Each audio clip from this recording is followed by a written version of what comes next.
What if I told you that the world's very first weapons of mass destruction weren't, nuclear warheads or biological plagues or even gunpowder? Right. What if I told you that the earliest, most devastating tools of planetary destabilization were eyeliner, mirrors, and astrology?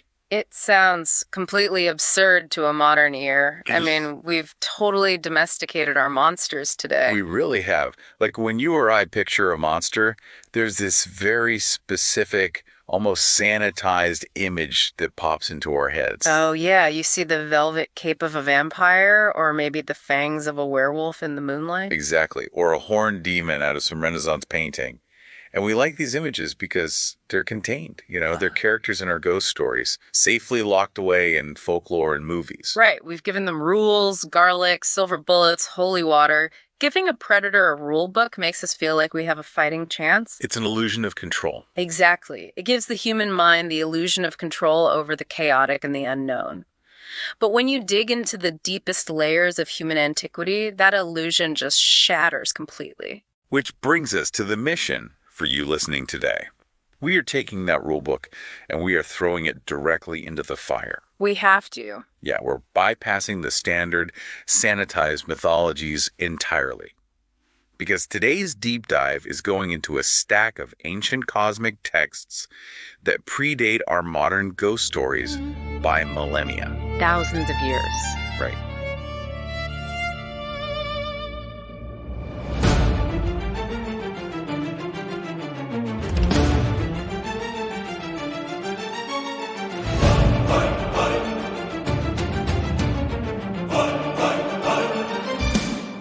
We're talking biblical apocrypha, Second Temple literature like the Book of Enoch and the Book of Jubilees, the mystical Jewish traditions of the Zohar, and even ancient Mesopotamian cuneiform tablets. And it is so crucial that we approach these sources not just as dusty theology or religious allegory. We need to read them almost as a cosmic documentary. I love that framing because our mission today is to explore a terrifying primordial concept.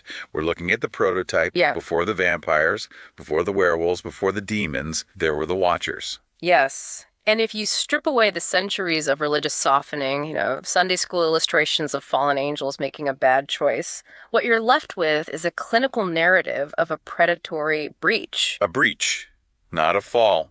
Exactly.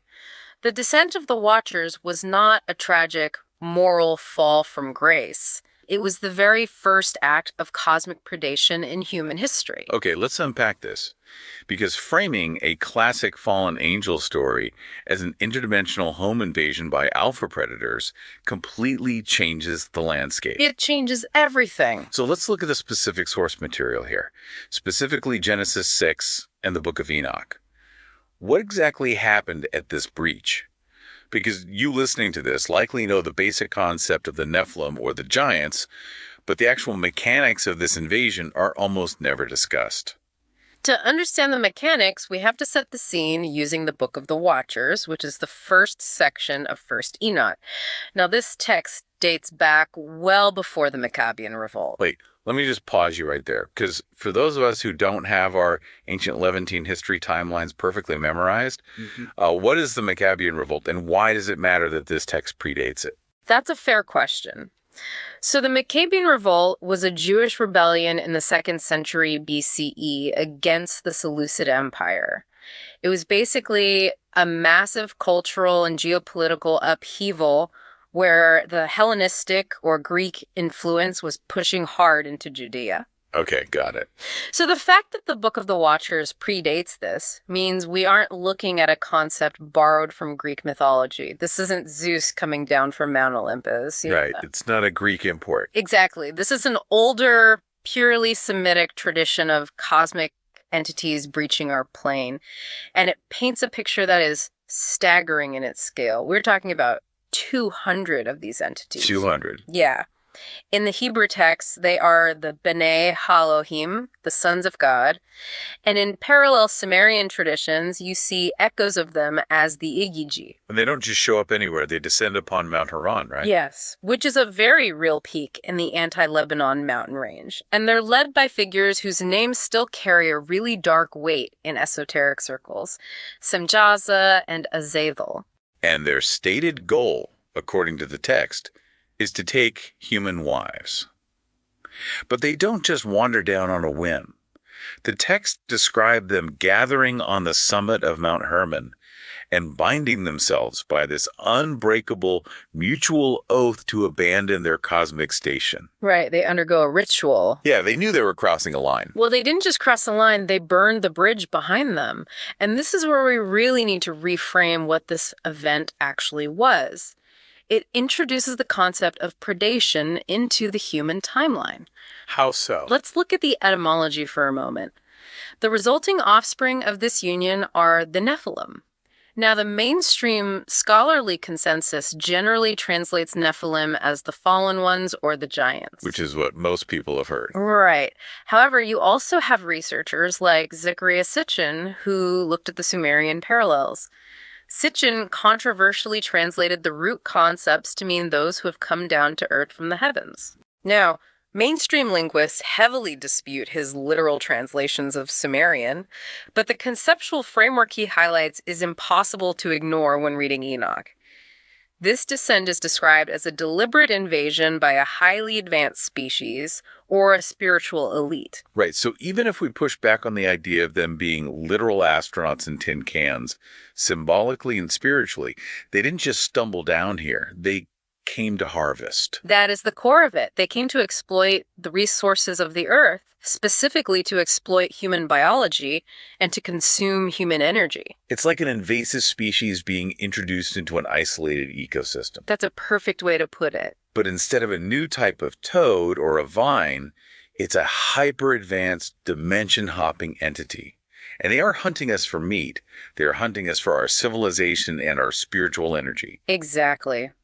In the older Mesopotamian traditions, entities like the Igigi view themselves as the original rulers or administrators of controlled worlds.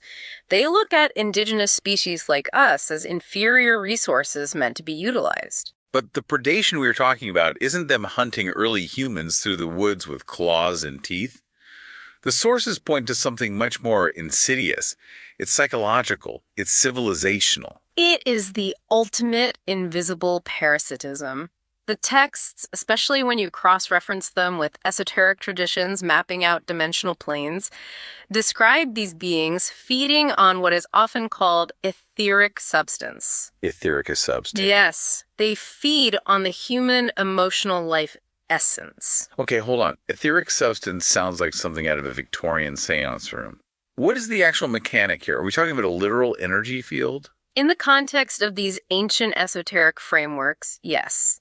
The idea is that human consciousness and emotion generate a measurable resonance, like a bioelectric or spiritual field. Okay, I'm following.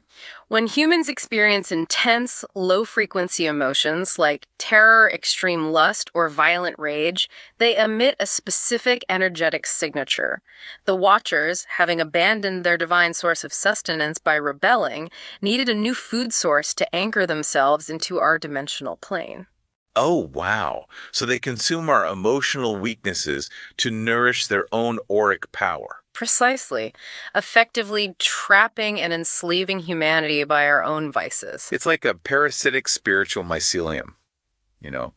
Instead of a tech virus or an invasive toad, we are talking about a highly intelligent fungal network that roots itself into the ecosystem of human consciousness. Yes, that's exactly how it operates. It doesn't chop the tree down, it rots it from the inside and feeds on the decay. Yeah.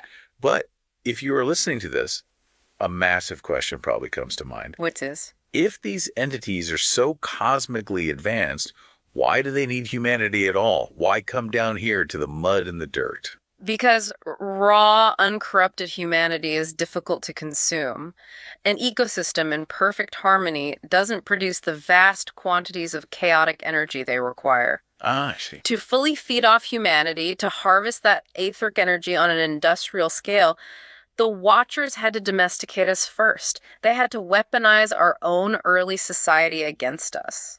And that leads us directly to the gifts they brought down with them from Mount Hermon, the Trojan horse of civilization. Because when you read standard history textbooks, the dawn of civilization is always framed as this triumphant, linear human achievement. The invention of the sword, the mastery of the stars, the development of trade. But the Book of Enoch completely flips the script on human progress. It really does. It argues that these foundational arts of civilization were not the result of human ingenuity, and they were certainly not benevolent gifts from the gods like the Prometheus myth suggests. They were tools of destabilization. Yes, they were the mechanisms by which the Watchers cultivated their human crop. And Enoch doesn't just generalize, right? The text gets incredibly specific about exactly which Watcher taught humanity which skill. Very specific. But instead of just listing them out like a table of contents, let's look at the escalation of how these gifts were designed to destroy us. Because it starts, shockingly, with cosmetics. Right, so Azazel is perhaps the most infamous of the Watchers, next to the leader, Semjaza. According to 1st Enoch, one of the first things Azazel teaches humanity is the use of cosmetics and jewelry. Which sounds so weird. Shadowing the eyes with antimony, the beautifying of the eyelids, all kinds of precious stones and coloring tinctures. Now, if you are listening to this, makeup probably sounds super trivial. To a modern ear, the idea that eyeliner is on par with broadswords in these ancient texts seems totally ridiculous. Why is vanity considered a weapon of mass destruction? Because in the context of these ancient texts, this isn't about mere vanity. It is about the weaponization of human desire. It's the introduction of artificial hierarchy and seduction. Okay, that makes sense. If you look at the testaments of the 12 patriarchs, which is another piece of Second Temple literature, it explicitly discusses how women's appearances were said to have originally charmed the Watchers. Oh, so they knew it worked. Exactly. The Watchers take that mechanic and teach humans how to weaponize physical attraction against each other. By introducing cosmetics and hoarding precious stones, you create systems of extreme lust, jealousy, and social stratification. You are artificially amplifying human desire. Right. And when you amplify desire, you create conflict. People begin to covet what their neighbor has. And conflict necessitates the next gift in the arsenal. Exactly. Once Azazel has seeded jealousy and lust, he introduces the solution to the resulting conflict's metallurgy. The weapons. He shows humanity how to mine the earth to make swords, knives, shields, and breastplates. Because before this, according to the mythos, humanity didn't have organized warfare. I mean, we might have had interpersonal violence, like hitting someone with a rock or a stick, but not the industrialized shedding of blood. Right.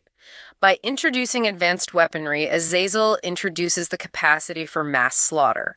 Suddenly, humanity has the technological means to annihilate itself. Which goes back to the feeding. Exactly. Think back to the etheric feeding we discussed. A massive battlefield, soaked in blood and echoing with terror and pain, generates an immense amount of that low-frequency energetic resonance. The Watchers engineered warfare because warfare is their feast. So they've corrupted our social interactions, and they've given us the tools to kill each other on a mass scale. But the predation goes deeper than just the physical world. Then you have Semjaza, the leader, and another watcher named Amasras, who introduce sorcery. Yes, sorcery, enchantments, and the cutting of roots. This is where the biological and the supernatural intersect. Right. The dark, magical rituals taught by these beings are designed to create spiritual vulnerability. In the esoteric literature you gathered, it details how these rituals involve tearing micro-holes in the fabric of space-time between their dimensional planes and ours. Wait, explain that. How does ancient sorcery equate to tearing space-time? Well, in these traditions, magic isn't just waving a wand, you know? It is a transactional mechanic of the universe. The cutting of roots refers to psychotropic compounds and ritual sacrifices designed to alter human consciousness so drastically that the human mind becomes a bridge. So the mind itself is the portal. Yes. By teaching humans magic, the Watchers were essentially teaching them how to open the doors from the inside. They convinced humans to willfully invite more predatory entities into our realm in exchange for temporary earthly power. Wow. And the final piece of the puzzle is institutionalizing all of this. They teach astronomy and astrology, spearheaded by watchers like Barakiel and Kokabel. Knowledge of the stars. And again, we view early astronomy as the birth of science. But in antiquity, astrology was the ultimate tool of political and social control. How so? The ancient astronomical priesthoods used this knowledge to build massive hierarchical power structures. If you understand the celestial mechanics, you can predict the eclipses, the floods, the turning of the seasons. And if you can predict that, you look like a god. Exactly. To the uninitiated masses, you appear to be controlling the gods. The Watchers gave this knowledge to a select few humans to create an elite priesthood. You control the agricultural economy. You control the kings. You institutionalize the corruption on a global scale. Here's where it gets really interesting, because the irony just becomes staggering.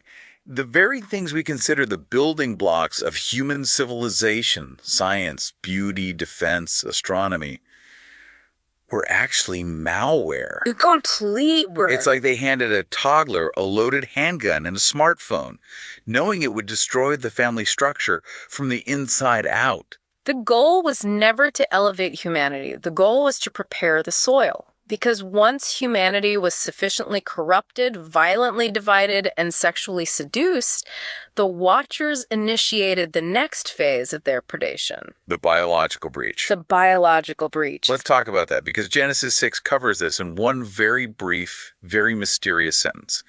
It simply says, the sons of God went to the daughters of men and had children by them. Right. It glides right over it. It really does. But the apocryphal texts go into terrifying granular detail about what actually happens when cosmic hyperdimensional entities mix their spiritual DNA with human biology. The result is the Nephilim, the giants, the mighty men of old, men of renown.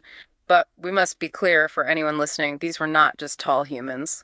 No, not at all. This was a severe biological contamination. It was the introduction of a transgenic apex predator into the Earth's delicate ecosystem. And the sources don't just talk about giants either. They talk about outright chimerical monstrosities. We look at the mythological creatures that pop up in every ancient culture around the world. We're talking about the Greek cyclops, the satyrs, centaurs, bees with animal bodies and human heads. Right. The text suggests these weren't just campfire stories born of human imagination. They were the literal results of extreme genetic manipulation by the Watchers. You see this concept heavily threaded through esoteric Jewish history. The Zohar, for instance, speaks of pre-human races and worlds that were created and destroyed because they were without form and void, meaning they were inhabited by monstrous, imbalanced entities. They were experiments. Exactly. The literature points to the idea that these chimeras were souls trapped in grotesque, mutated prisons of matter. It was a complete corruption of the original blueprint of life on Earth.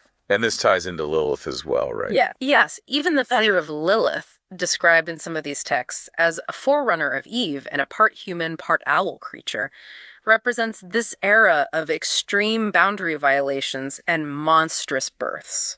We have to talk about the sheer physical scale of the giants, though, because the Ethiopian text of Enoch gives a measurement that is just mind-bending to a modern reader. It's massive. It says the giants were 3,000 ells tall. Depending on the conversion, that translates to roughly 4,500 feet. That is almost a mile high. Right. Now, obviously, gravity and physics make a 4,500-foot tall biological creature impossible on Earth. So how should a listener interpret this? Well, it definitely strains modern credulity, but you have to understand the symbolic and mythic reality the text is conveying. A being 4,500 feet tall is not meant to be read as a biological entry in a textbook. It is a description of a walking natural disaster. Oh, I see. It is an entity so massive, so completely out of scale with the natural world, that it consumes everything in its path. And the text describes them exactly that way. They possessed an insatiable, roaring hunger. Right, they ate everything.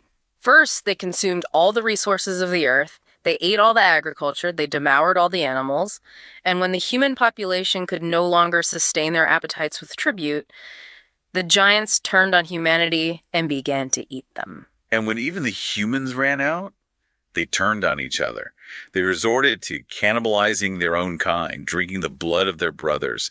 It's a picture of total ecological and biological collapse. Total collapse. The Nephilim inherited the Watchers' violent, boundary-breaking nature, but they materialized it into pure, ravenous flesh. They were biological predators made in the exact spiritual image of their cosmic fathers. They were eating the earth alive. And this is the critical context for understanding what happens next in the biblical and extra-biblical narratives, the Great Flood. Right, because in the standard Sunday school version, the flood is deeply confusing morally. It's usually presented as God simply getting angry that people are sinning too much. Maybe lying, stealing, or worshiping idols. So he sends the rain to drown every man, woman, and child. It paints God as incredibly capricious. Yeah, exactly. But when you factor in the Book of Enoch and the Nephilim, the flood becomes something entirely different. It shifts from a moral punishment to a planetary sterilization procedure. God, or the cosmic order, didn't send the flood simply to punish generalized human immorality. The ecosystem was biologically compromised. It was a quarantine. Yes, the flood was a tactical cosmic reset explicitly triggered to wipe out this invasive hybrid apex predator species. The earth had to be cleansed of the Nephilim's corrupted DNA and the physical evidence of the forbidden knowledge, the altars of sorcery, the laboratories of genetic mixing that had been carved into the earth had to be buried under miles of water. But I have to push back here on the morality of that because it's still profoundly horrific. Mm-hmm. The texts imply that the pure-blooded humans who died in the flood were, in the brutal logic of his cosmic war, acceptable collateral damage to ensure the survival of the human baseline. It is a dark logic. It's a terrifying way to look at our origin myths. Yeah. A biological quarantine that drowned the world. So if you are listening to this, the logical next question is, did it work? If the cosmic order sent a global flood to wipe the slate clean, to kill the giants and reset the biosphere, did it actually solve the problem? Because, spoiler alert for anyone who has lived on Earth for the last few thousand years, humanity still has monsters. And that is the terrifying revelation hidden deep within the Book of Enoch and the Book of Jubilees. The flood worked on a physical level, yes. It drowned the colossal flesh and bone bodies of the giants. Right. But you can drown a giant's physical body. You cannot drown its cosmic spirit. Because they were hybrids. Half heaven, half earth. Let me point you to 1 Enoch chapter 15, verses 8 through 10. The text lays out a horrific cosmic loophole. When the Nephilim died in the floodwaters, their disembodied spirits were released from their flesh. Okay. But because they were born of a forbidden union, part heavenly watcher, part earthly woman, these spirits belonged neither to heaven nor strictly to the natural cycle of human death. So they were stuck. They could not pass on to the afterlife or return to the divine source. They became trapped on the earthly plane. They became the evil spirits, the demons of later religious traditions. Exactly. The demons you read about in the New Testament, the evil spirits of global folklore, according to this tradition, they are not fallen angels. They are the ghosts of the dead Nephilim. They are the lingering, starved shadow of the Watchers' rebellion. Now, you mentioned the Book of Jubilees earlier, and there is a chilling narrative in there about the immediate aftermath of the flood regarding these spirits. It's often referred to as the 10% rule. Yes. Basically, after the waters recede, Noah's descendants are trying to rebuild, but they are being tormented, driven mad, and physically attacked by these disembodied demon spirits. It was chaos. So the angels are sent down to bind all of these evil spirits and lock them away in the underworld, the abyss. But the chief of the evil spirits, a figure named Mistema, approaches God and begs for a bargain. Right. Mistema argues his case. He argues that if all the spirits are locked away, he won't have the tools to test and corrupt humanity, which, ironically, he argues is his cosmic function in a world of free will. And the staggering part of the text is that God agrees to the bargain. God allows 1/10, 10% of the giant spirits to remain free on the earth to roam, to tempt, and to lead humanity astray, while the other 90% are bound in the place of condemnation. Why? Why would the cosmic order, having just drowned the entire planet to wipe out this infection, knowingly leave 10% of the virus active in the system? It's a profound theological and philosophical question. In the context of Jubilees, it revolves around the necessity of human free will. Without an antagonistic force, humanity cannot choose righteousness. So they need the friction. The 10% serve as the friction required for spiritual evolution. But from the perspective of humanity, it is a haunting reality. That 10% represents the invisible predators that have plagued us ever since. The predation didn't stop, it just mutated. It just evolved. It moved from the physical realm of giants literally eating people to the psychological and the spiritual. These spirits, lacking physical bodies, now feed off the gloom, the fear, and the vices of humanity, just as their fathers did. They perpetuate the legacy of the Watchers through invisible influence. It's like a virus that mutates. The flood wiped out the physical hardware of the Nephilim, but their software, their spiritual code, was uploaded to the cloud, and now it just constantly downloads into human consciousness as demonic influence. That's a really modern but incredibly accurate way to look at it. The folklore lineage of this is fascinating. Let's trace how this Jewish apocalyptic text from 300 BCE culturally mutated into the monsters we recognize today. Because if we connect this to the bigger picture, every monster humanity has ever feared, every creature lurking in the dark woods or hiding under the bed, is just a fractured reflection of the Watchers and the Nephilim. It is the root system. The Watchers are the root system beneath all global folklore. Let's look at vampires, for instance. The ultimate apex predator of modern pop culture. How do we get from a 4,500-foot giant in Enoch to a vampire in 18th century Eastern Europe? Well, if we connect this to the bigger picture, we have to trace the migration of the myth.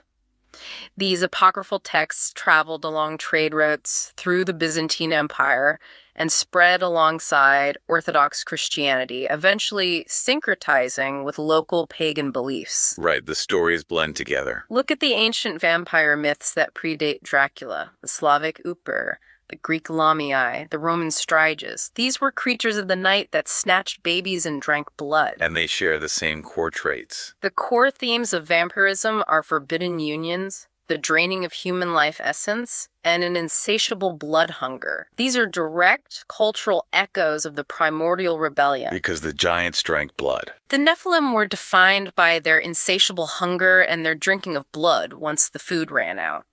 And the Watchers themselves fed on the etheric essence of humanity. The vampire is just the cultural memory of the Nephilim's biological and spiritual parasitism, refined over millennia into a single nocturnal figure. And then you have Lilith. Depending on the tradition, she's a demon, a night terror, a succubus.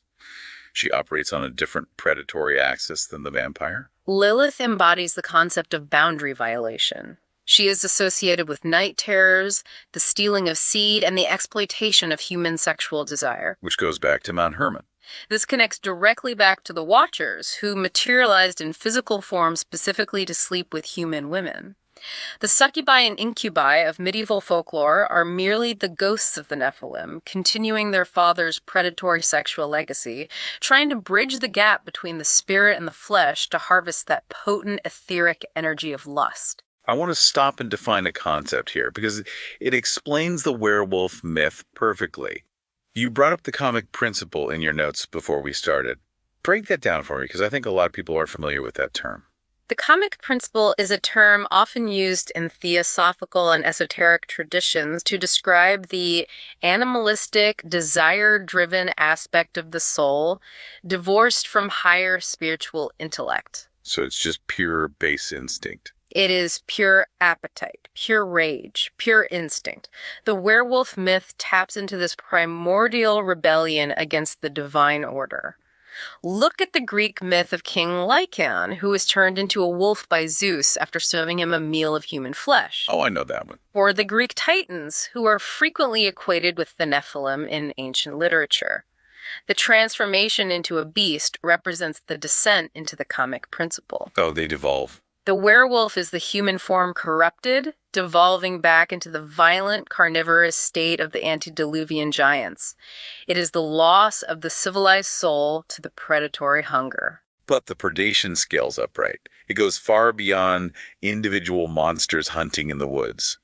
The texts also detail territorial spirits. Yes, the animal apocalypse section of 1st Enoch describes 70 shepherds who were appointed by the cosmic order to watch over the 70 nations of the earth. But these shepherds, these patron angels, ended up destroying the sheep. They became corrupt. So how exactly does a patron angel corrupt a nation? By demanding blood sacrifice on a national scale. By inspiring imperial conquest. These are the territorial spirits, the unseen forces that drive empires into endless grinding wars. Oh, wow. When a nation becomes obsessed with expansion, with the slaughter of its neighbors, the esoteric reading suggests that the nation's patron spirit has gone rogue, feeding on the mass etheric trauma of war, just as Azazel intended when he first taught humanity how to forge swords. It's staggering to think about. Every campfire ghost story, every horror movie trope, every myth of a blood-sucking fiend or howling beast, or even the grand geopolitical tragedies of human history stems from this one singular cosmic breach. It really all points back to that one event. But we need to spend some real time on the conclusion here. Because what is the ultimate end game of these spirits? Are they just lingering in the shadows for eternity, feeding on our fear? Or are they waiting for something specific? Because the texts you provided point to a very specific apocalyptic return. The ancient texts are inherently apocalyptic, and they all point to a looming convergence.